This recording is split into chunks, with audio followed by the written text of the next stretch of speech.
Hi and welcome to another episode of the Getting Things Done podcast from Vital Learning. I am here as always with my good friend and colleague Lars Rotskill Hendriksen. Привет, Lars. And your name is Morten Revik. Yes. Let me add that for you, since you're kind to introduce me. Okay. Now you introduce me, thank you. And good to see you as always. Good to be with everyone out there listening and watching. Thanks for tuning in. Yeah, even if we can call ourselves the unpolished GTD podcast. We make mistakes and we air them. Okay. Sorry, I interrupted. That being said, the purpose of this podcast is to be unpolished, but also to help you become better GTDers or learn GTD, depending on where you are in your GTD journey. If this is your first time listening, we normally have a more straightforward introduction. Today was a bit off.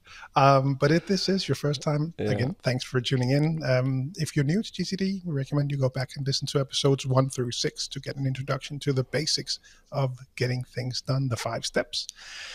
Today's episode is number 92 of the podcast, and it's a listener questions episode with some very deep questions.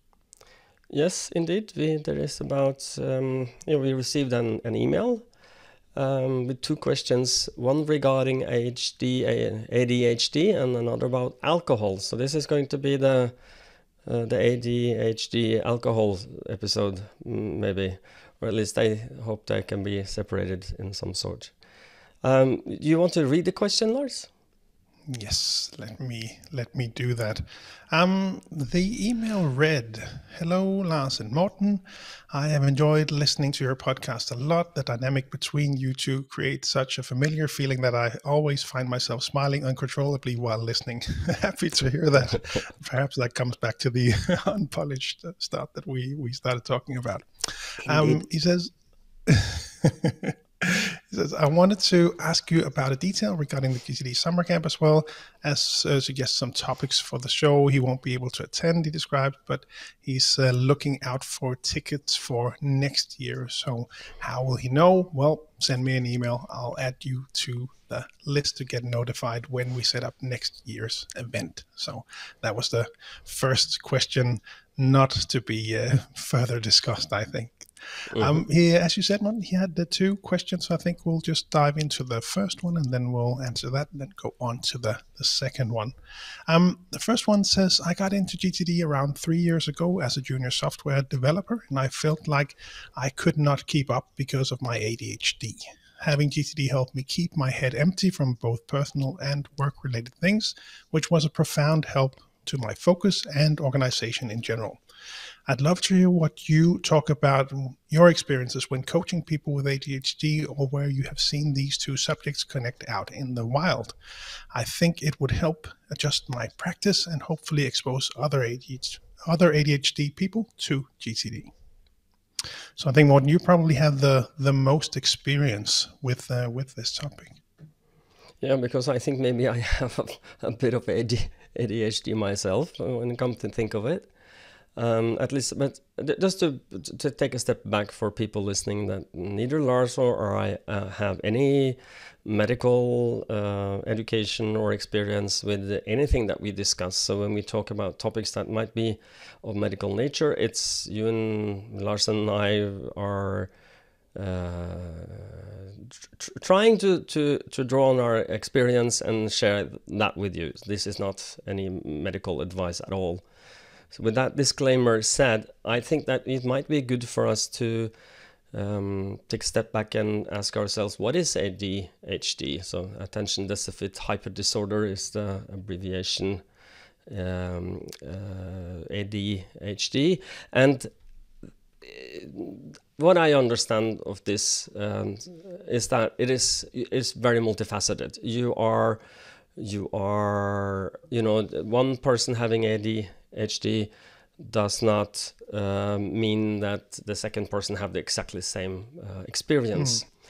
And what I have understood by the people I talk to people who said I have this condition, and this is how it works for me. And I have talked to then someone different 3 months after, saying I have this, and this is how it looks for me. So this is my thinking, that this is a personal experience as well, is that this is different to the individual.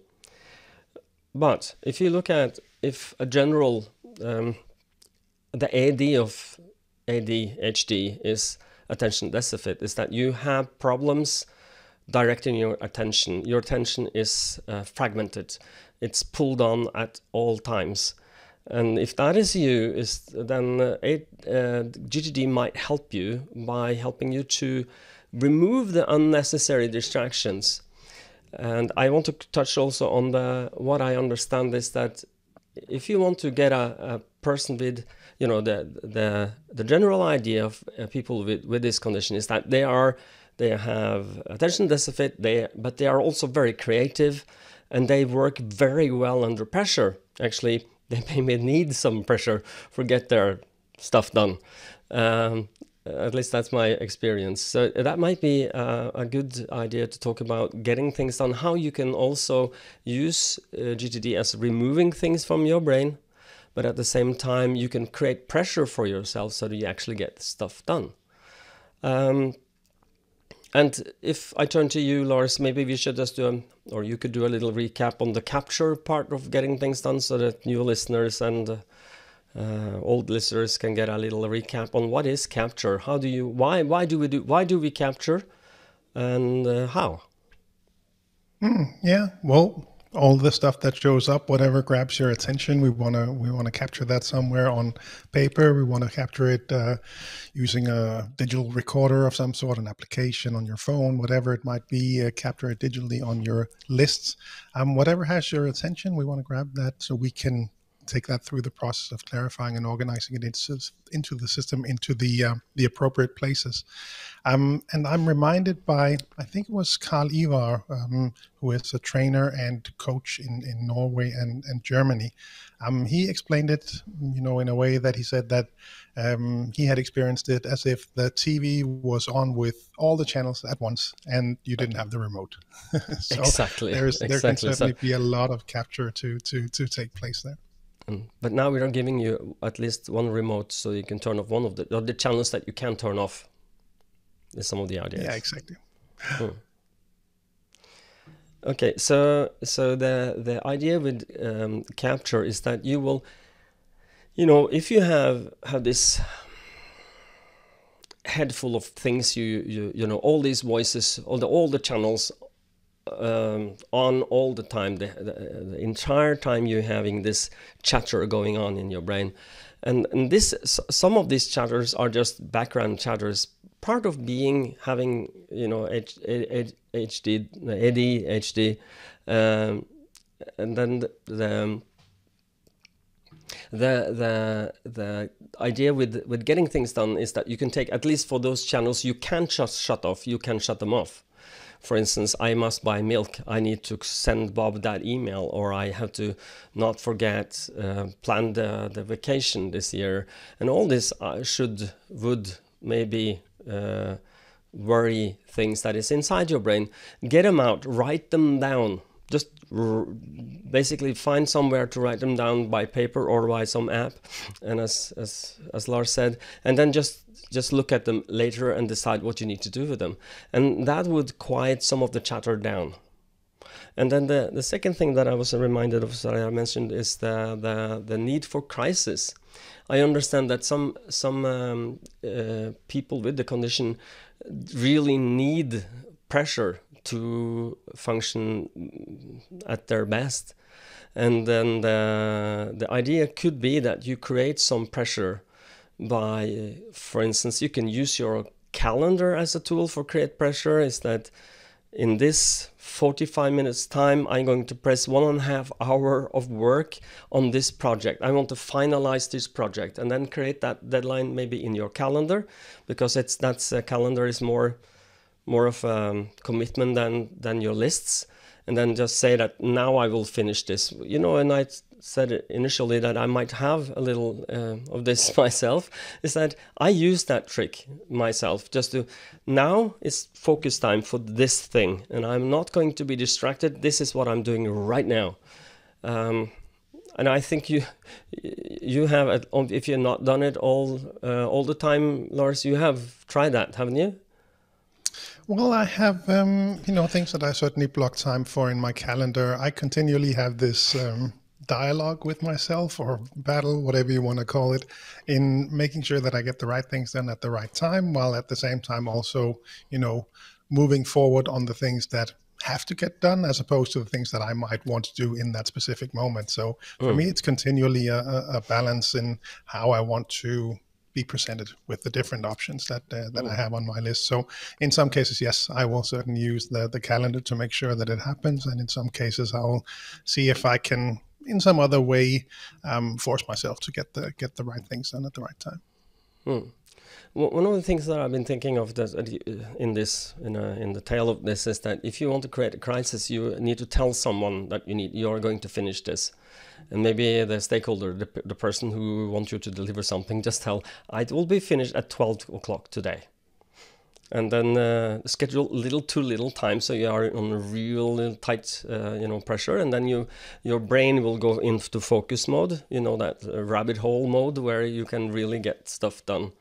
And I've seen people with the condition that has the ability to have really sharp focus, and I mean laser sharp focus, and that I think is clue, is that if you give yourself the razor sharp focus, you can get more of the right stuff done. And my last idea for you who have this is that use music. Some of you have used music before as a way to put on some headset, play some music. I have a playlist called, from my programming days when I was working with a web design company, that I called the rhythmical programming.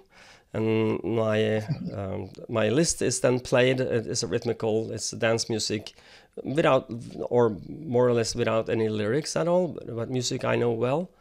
And I think now it's 50 hours to listen to, and I do it on shuffle so I don't get bored, and it helps me focus. It's like the music can block part of my channels, my chatter in my brain.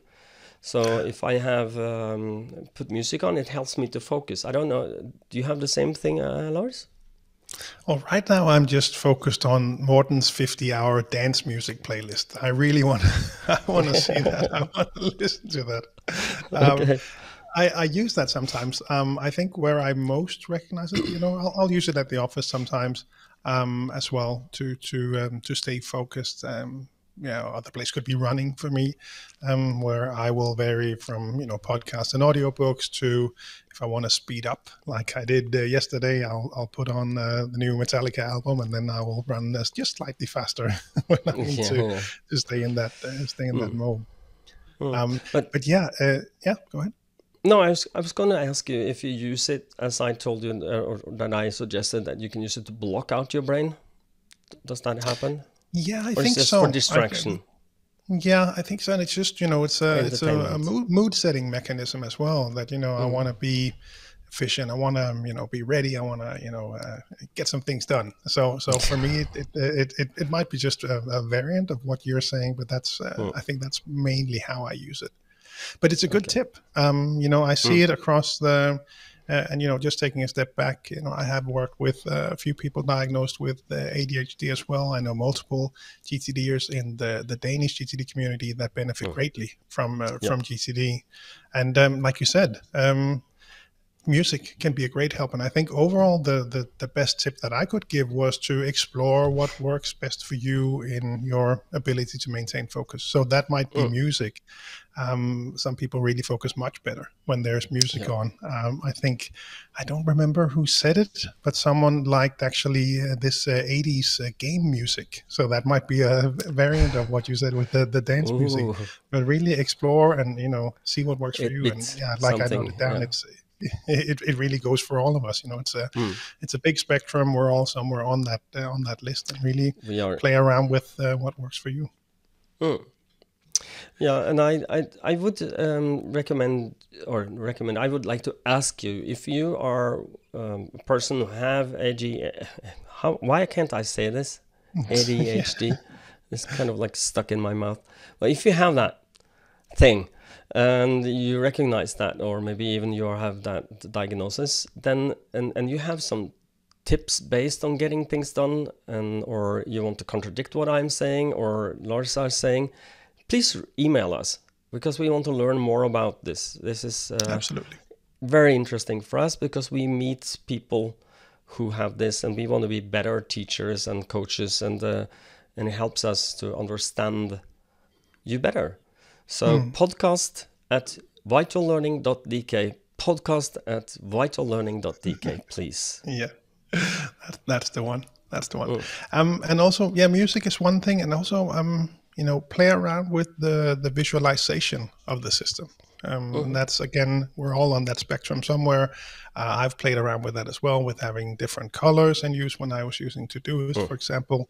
Using emojis has always been a help, and I still use that in my reminders system now on Apple Reminders. I know you do too, Morten, as well. I have that on for my projects for absolutely no reason that there needs to be, but for my personal projects, they all have an emoji for some reason connected to them. Just makes it more attractive to look at. Yeah, exactly. And I think there was a recommendation from David at some point when it comes to ADHD to have a system on paper. So that might also be something to explore, maybe visualize the projects. I remember Jukka from Finland mentioning how he has worked with different coaching clients where they have, played around with the projects list. It might not have to be a written down list. It might be a visual list describing what the projects are that they're working on. So really explore, and that really goes for all of us. We explore what works best for you. And I think the last thing that I noted was when I reviewed I have a small note in my reference system when it comes to GTD and ADHD. And one tip from Carl Ivar was, with so many ideas generated, which might be the case when you're diagnosed with ADHD, is to really be aware of that someday maybe list. Really, be very aware that, with so many ideas showing up, so many things that you might need to deal with, in order to not overwhelm your system, that someday maybe list likely needs a big to be a big part of your system. Overhaul, yes, and one of the things that I would, I have been talking about this before in the podcast, that one of the things that I would seriously recommend you look at is seriously looking at whatever you put in your system. So if you have an idea, it doesn't mean that it has to go to your system at all. You can look at it and when you clarify and say, nah, sound like a good idea at the time, but now it's not going to clutter my system. Because people, and this is, I think, one of the pitfalls of early GTDers is that what you do is that I have an idea, let me write it down. I have an idea, let me write it down. And when you get to clarify and organize, instead of taking that step back and ask yourself, seriously, am I ever going to do something about this? Revoke what I call your bullshit filter. If then you will clog your system, and your system will be bloated. Mine was like really bloated, and I looked at it and I go, I am not attracted to you, and then I have to do a rehaul and a revamp of the system. Just throw out all the craft. What do you think, Lars? Am I onto something here? No, and I was just emailing with also someone who has submitted questions previously, where we also spoke about this, that you might have a tendency during the week, and there are things that show up and you really want to get them started, and you start up the things and the projects list starts to grow. And then as you do your weekly review and perhaps look at your higher horizons, maybe we need to park some things again. So if you can apply that thinking earlier in the process, obviously that'll save you some time. Because for a person with ADHD is that it is like double punishment, because not only are you putting things into your system, it gets bloated and you look at it, but when you do your weekly review, you punish yourself again by seeing all the ideas you will never do something about. So just for the visual view of things is that I've been talking about this a lot. This create the balance between active projects and inactive projects. It's an important part of getting things done, because if you put too much on your shoulders, too many active projects at the same time, you will feel weighed down and you're not making meaningful progress on them. You just end up being overwhelmed. And overwhelmed is not a part of the getting things done good word vocabulary. You are not supposed to be that. So if you're overwhelming yourself, you need to do something about it. And just getting it out of your way, somewhere where you don't have to see it at all, in the week, but also make sure that whatever you put on your someday maybe, make sure that that is really someday maybe. I've thrown out a lot of stupid things I put there before, so I'm sure you have as well at some point. Yeah, absolutely. What did I use for brain when I thought about this? Could be interesting. Yeah, and we had a community of practice with all the trainers in the Nordics, plus all of the people connected to Vital Learning, and that was highlighted as well as one of the what's your favorite part about GTD right now, and that was one of them, making sure that you have the right amount of projects on your project list. Yeah, exactly. Should we jump to the next subject? Yeah, the last thing I just want to add is that I was reminded that we did this episode, and actually YouTube just suggested it to me when I last logged in. We did an episode way back with where I did a recording with Meg Edwards and Frank Sopper, and with different learning challenges, and it's a great episode. It's been a lot of people have watched it and received a lot of good feedback on that. So you'll see this, this is a recording from my summer house, so it'll be very not so business background as we have here, but there's a lot of good content in there. So I'll be sure to link that in the show notes as well if you want to watch that as well. It's very interesting to hear their experience and takes on things. Yeah.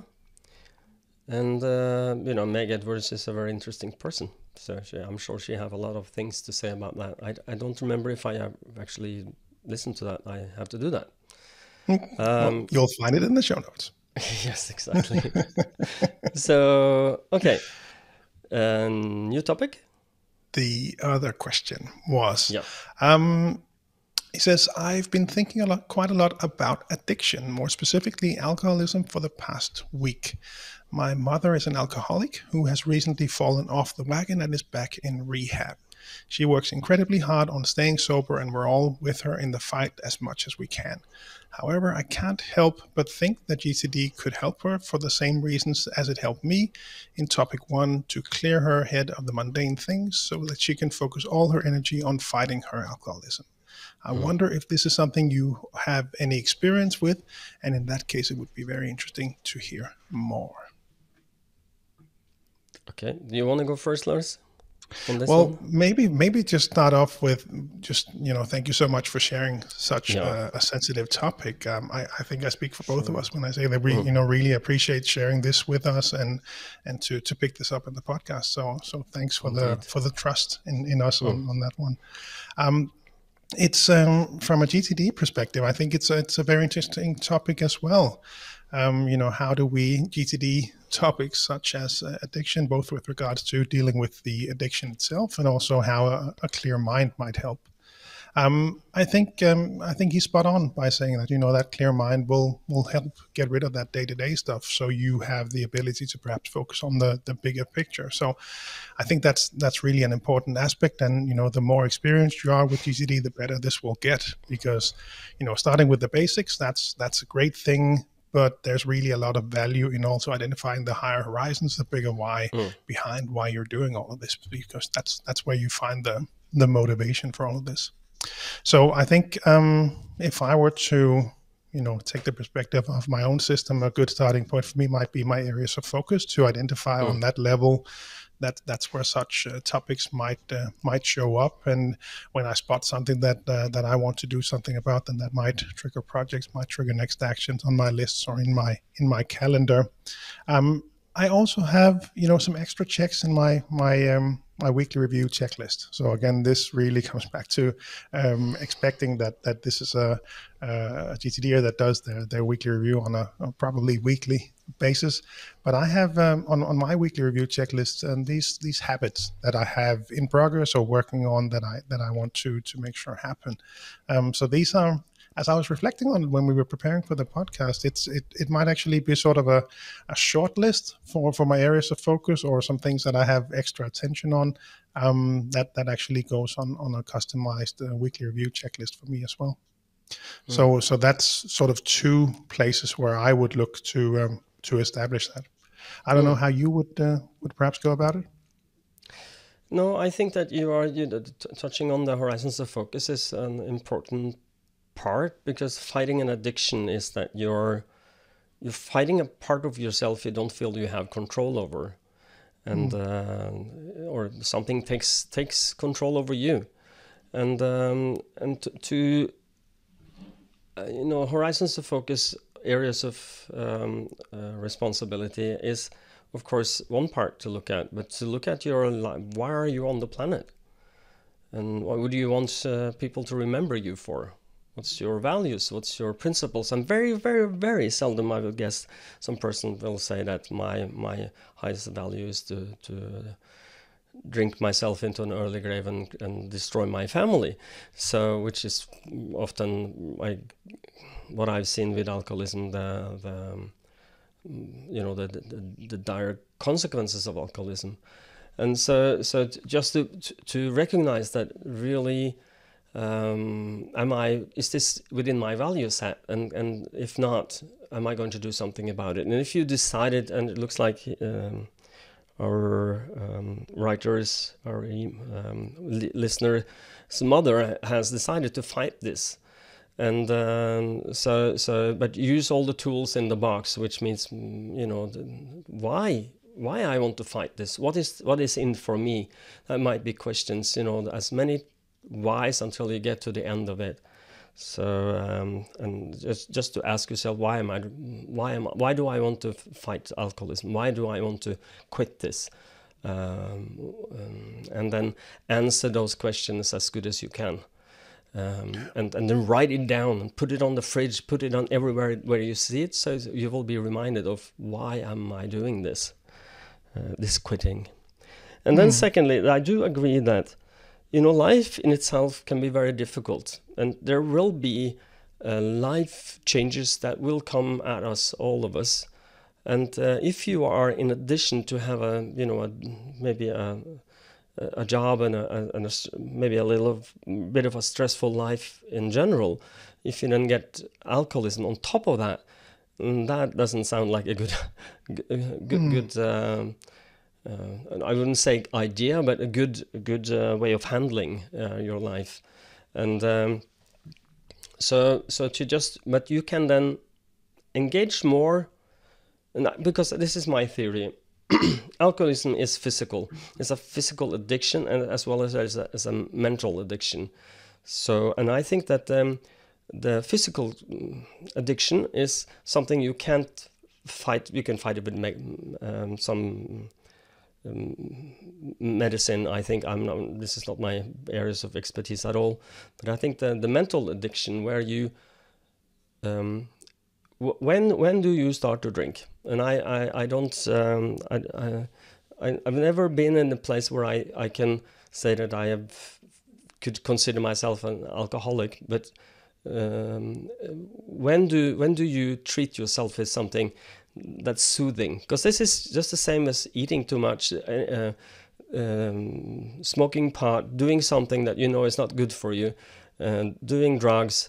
It's just another, watch excessive pornography. There's a lot of very deep topics there that we can touch upon, but they have the same root, is that maybe you feel a little sorry for yourself, and you feel I need to take care of me. I need to do something for I feel better about who I am and my world and my life. And I think what leads there is tiredness. So when you are tired, it's so much easier to just, if in my life, to grab a beer or grab a bag of chips and just indulge ourselves. I don't know, Lars, do you ever do that? Indulge in? That might have happened once or twice. Yeah. So, but I think that it is easier to do that when your brain is tired, when you're mentally tired. So make sure that your everyday life is as little stressful as possible, because stress makes your brain tired. It uses up the glucose in the brain. When that's done, you don't have a lot of willpower left, or you can't evoke your frontal cortex as easy. You will revoke to amygdala in the brain, where your Neanderthal person lives, where it will say potato chips. Oh, right now, I need a drink. So, and I think that if you use getting things done to get things out of your head and structure it outside your head, I think that might be helpful in that situation. My only concern is that it might be difficult for some person to do that on their own, to learn this on their own when they're in the middle of this struggle. So maybe your mother needs a little help if she wants to learn this. Maybe you need to help her. Give her some tools, help her to just get all the things out of her head and help her clarify and organize that stuff, and see if she feels a little better. If she feels a little better, maybe she's not so tired. Maybe when she's not so tired, she can fight this in a better manner. I don't know. What do you think, Lars? Yeah. No, but I completely agree. I mean, if the bad decisions that I make in my life typically come up when I have less energy. So that from that perspective, it certainly makes sense. Absolutely. I would also, one of the things that we are. I am not a certified trainer, but I read the book, The Power of Habit. So coming back to what you mentioned, Morten, about the cue, the triggers, the rewards, working on that, there might actually be some inspiration in looking into that and seeing how you can maybe restructure some of those habits, how you replace that. There was a very interesting webinar with Charles Duhigg, the author, if I remember correctly. I don't know if that's available publicly, but it was a webinar that was made with Crucial Learning, where he walks through some examples of how this might be done. So not specifically referring to this topic, but how you can then deconstruct those habits and build new and better ones. So that might be a good place to go look. But yeah, just wanted to echo also the motivation part that we spoke about. So, that, from a GTD perspective, that really comes from the higher horizons, making it clear where you want to go, who you want to be. The running part, for example, for me, well, why do I do that? Well, it comes from the higher horizons. I'm somewhat motivated by a run, even though I, had to lay down on the grass when I came home yesterday from running from the office, ants crawling all over me. but the motivation really comes from the why, having a clear picture of, working towards becoming healthier, being a good role model for the boys, looking good for my wife, living a long life with them all, and being as little of a burden as I can when I get old.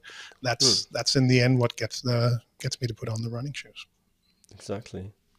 And I was reminded, you talked about Charles Duhigg and The Power of Habit. There's another habit book out there called Atomic Habits, which has a very interesting little thing that I might want to recommend, is that if you want to change something, you decide, I want to change this habit, I want to change, I don't know if it's biting nails or drinking alcohol, can be used at anything, I guess. And when you are reminded of your desire to change your habit, you should do a little celebration, little joyful dance, something. I don't know, but let's say I remember I'm in the process now. This is very personal, but I'm in the process of losing a few kilos because I'm a little too big. I would like to be smaller. And I have some goals I've decided for this. And just for me to remember that, okay, you decided lost kilo. Yay, I can do a little, yes, I will lose kilo. I'm not losing them right now. Maybe I just had a bag of potato chips. But I must admit, happens every now and then. I'm not proud of that, but that happens. But But it helps me keep a positive idea about what I want to change. So it's not because a lot of the things that we want to change in our lives, that are habits, are hard. It's not easy, and you need a lot of energy for doing that.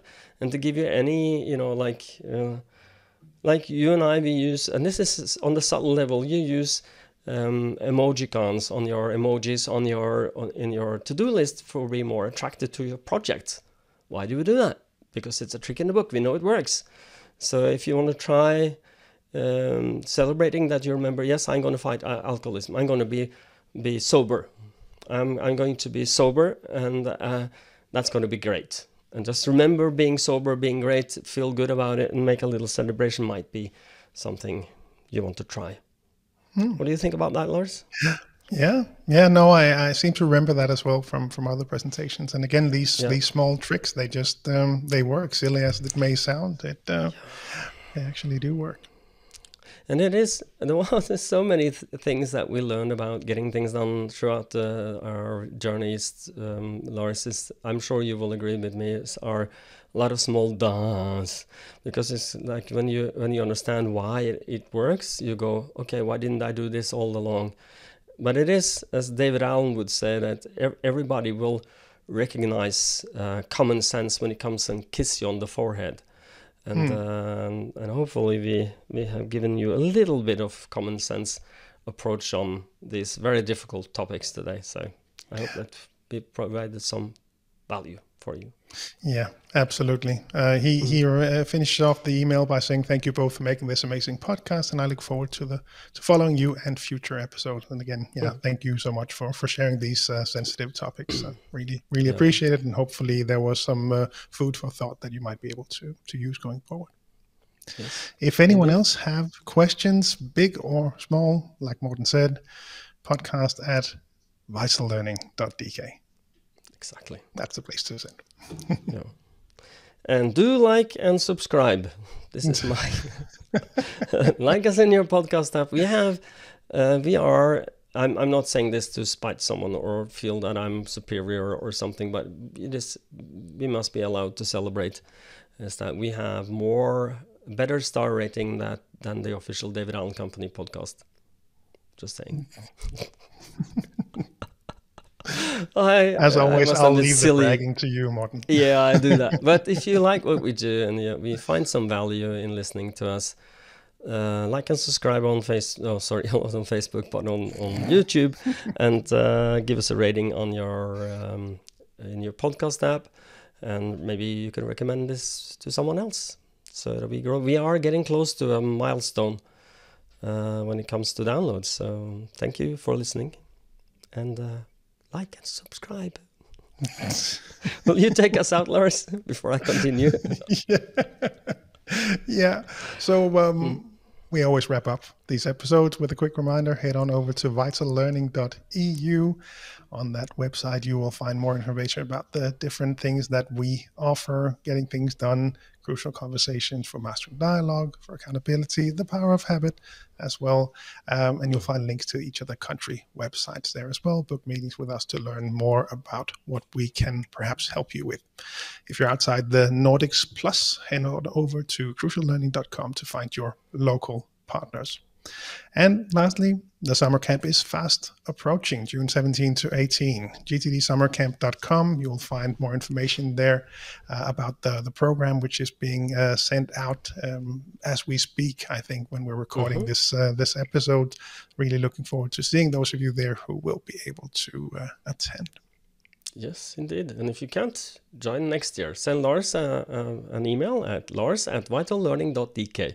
And he will put you on the list for information next year. So, without further ado, I think I'm going to say the magical words. Stay safe and stay productive. Take care. Bye-bye. Bye.